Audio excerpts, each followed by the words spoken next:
எம்பெருமானி நாற்பவந்துக்களே, மற்றொன்றும் வேண்டாம் மனமே மதிலரங்கர் கச்சனம் மேய்த்து எந்தை கடலினை பணிமின்னீர் உற்ற திருமாலை பாடும் சீர் தொண்டரடிப்படி எம்பெருமானை எப்பொழுதும் பேசி. திருவடி சரணம். தமிழை வேதமாக்கி பாமரரை உய்ய செய்த நம் திருக்குருகூர் நபி சடகோபன் நம்மாழ்வார் அவதரித்தது வைகாசி விசாகம். அனைத்து உலகம் கொண்டாடும் திவ்யமான திருநாள்.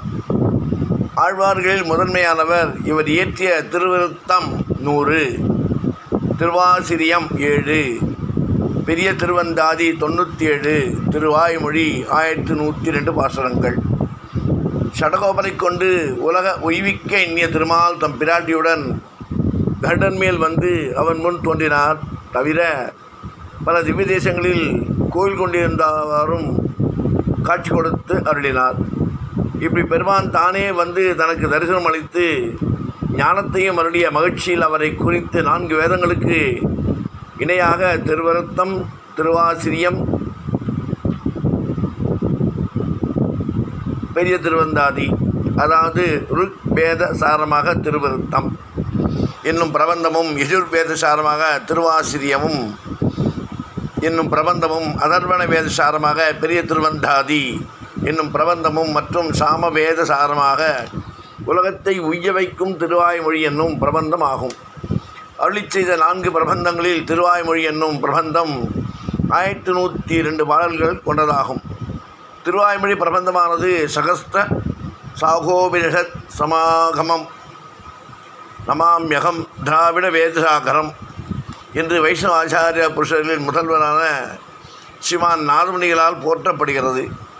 அதாவது உபநிடத்தில் உள்ள 1000 வேத சாக்கைகளுக்கு சமமாக இந்த திருவாய்மொழி என்னும் திவ்ய பிரபந்தம் திகழ்கிறது. இதனாலேயே இது திராவிட வேதம் பெருமையும் பெற்றுள்ளது. இதனாலேயே வேதம் தமிழ் செய்த மாறன் என்று இவ்வாழ்வார் போற்றப்படுகிறார். நம்மாழ்வாரின் தனிச்சிறப்பு, ஆழ்வார்களுக்குள்ளே நம்மாழ்வார் தலைவராக கருதப்படுகிறார்.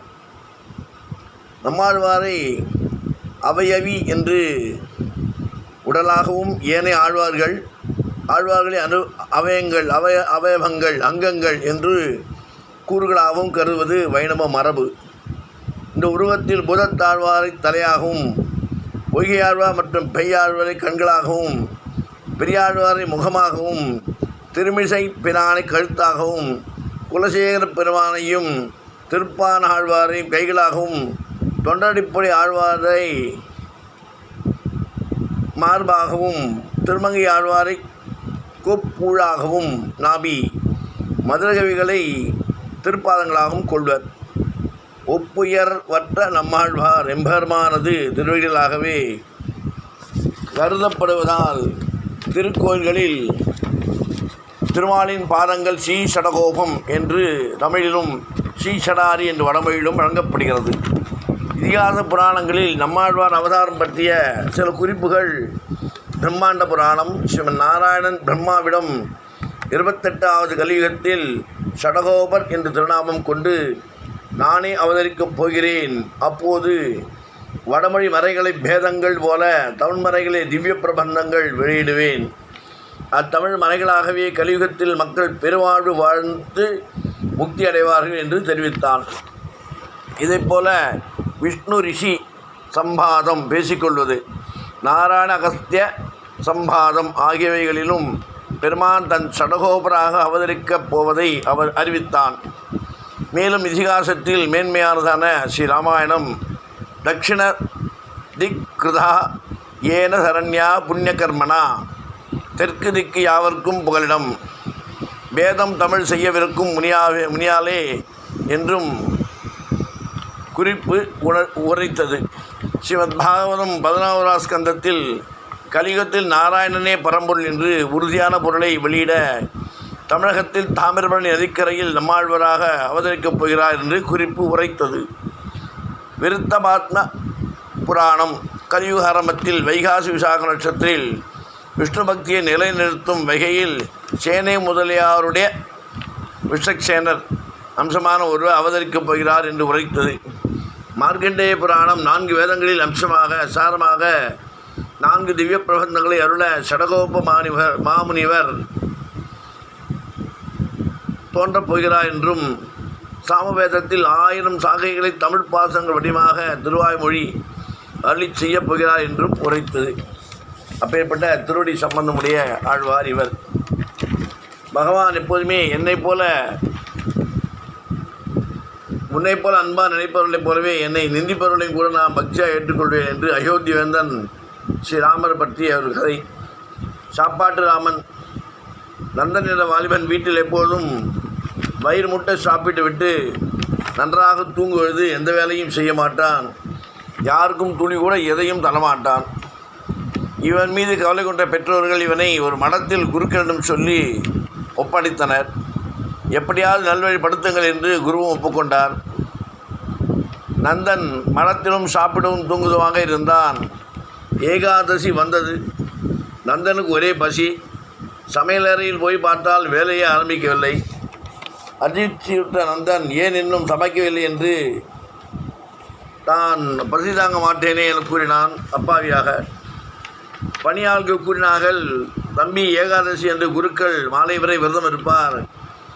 அனைவரும் குருவைப் போலவே விரதத்தை கடைபிடிப்பார்கள்.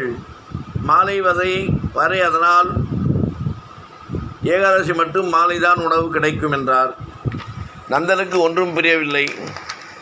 நேராக குருக்களிடம் விவாதித்தான். குருக்கள் கூறினார், தம்பி, இங்கு ஏகாதசிக்கு மட்டும் மாலைதான் உணவு சமைப்பார்கள். நீயோ பசி தாங்க மாட்டாய்.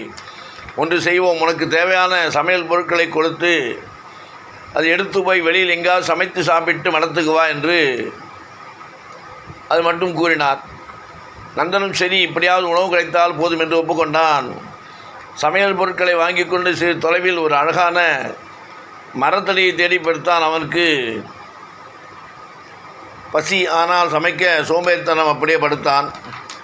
தினமும் குரு வழிபடும் ராமபிரான் நினைத்தான். ஏய் ராமா, உனக்கே இது நியாயமா? என்னை இப்படி பண்ணி போட்டாயே என்று தொடர்ந்து சொல்லிக்கொண்டே தூங்கினான்.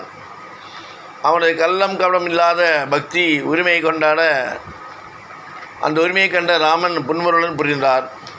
சீதையுடன், சீதை, சிறிது நேரம் இங்கேயே இரு, நான் போய் பக்தனுக்கு சாப்பாடு கொடுத்து விட்டு வருகிறேன் என்று கிளம்பி நந்தனை வந்து எழுப்பினார். நந்தா, நீதான் பசி தாங்க மாட்டாயே, சமைக்கவில்லையா என்று. நந்தன் எழுந்து, பசிதான், ஆனாலும் சமைக்க முடியலையே, யாராவது சமைத்தால் நன்றாக இருக்கும் என்றான். ராமன், நான் சமைத்து தருகிறேன் என்று கூறி சமைத்துவிட்டு மீண்டும் நந்தனை எழுப்பினார். நந்தனுக்கு ஒரே சந்தோஷம். நீ சமைத்தாயல்லா, அதனால் நீயும் என்னுடன் சாப்பிடு என்று முதல் முறையாக தன் உணவை பங்கிட்டு கொடுத்தான் நந்தன் ராமனுக்கு. சாப்பாட்டு ராமர் சாப்பிடு. சரி, எனக்கு நேரமாகிவிட்டது, போய் வருகிறேன் என்று சொல்ல நந்தன், என் குருவிற்கு என்னிடம் யார் சமைப்பது என்று கேட்டால், நீ யார் என்று சொல் என்றான். நான் தினமும் உன் குரு உச்சரிக்கும் ராமபிரான் என்றார். நந்தன் ஒரு சாட்சாத் ராமபிரானாக, சரி, அடுத்த ஏகாதசிக்கும் இதே மாதிரி வா, சமைத்து கொடு என்றான். ராமன் ஒப்புக்கொண்டார். மடத்திற்கு சென்று குருவிடம் நடந்ததை கூறி படுத்தான். நந்தனுக்கு ஒரே சந்தோஷம். நந்தன் குரு நினைத்தார், சரி, யாரோ சமைத்து கொடுத்துள்ளார் என்று. அடுத்த ஏகாதசி வந்தது.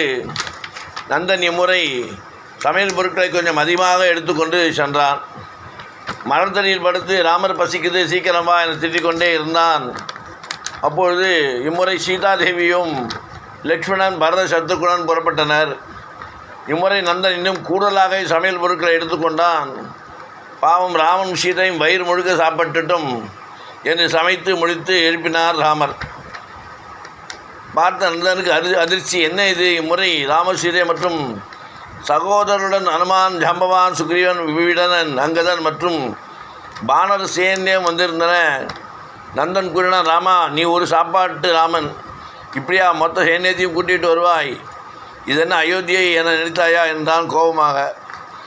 அன்பன் முதலாக அனைவருக்கும் சிரிப்பு. அவனது கள்ளம் கடமை இல்லாத கோபத்தை கண்டு குரு கேட்டார், நந்தா, யாரிடம் பேசுகிறாய்? எனக்கு யாரும் தெரியவில்லை என்று நந்தன் ராமனிடம் கேட்டான். ராமா, என் குருவிற்கு காட்சி கொடு என்றார். அடுத்த நொடி ஆனந்த கண்ணீர் வழிய சாட்சாட்டமாக ராமபிரான் காட்சி கொடுத்து அவனிடத்தை சாஷ்டாங்கமாக வீழ்ந்து வணங்கினார். என்ன பாக்கியம் செய்தே என்ற தரிசனம் என்று குரு சொன்னார். அயோத்தி வேந்தன் ஸ்ரீராமர் என்னை அன்பால் நினைப்பவர்களைப் போலவே என்னை நிந்திப்பவர்களையும் கூட பக்தியாகவே ஏற்றுக்கொள்வேன். இராமாயணத்தில் குனி பாட்டியைப் போலவும் மகாபாரதத்தில் சகுனியைப் போலவும் என்றான்.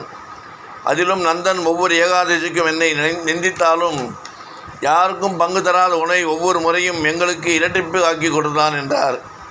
ராமநாமத்தின் மகிமை நந்தனுக்கு இப்போது தெளிவாக புரிந்தது.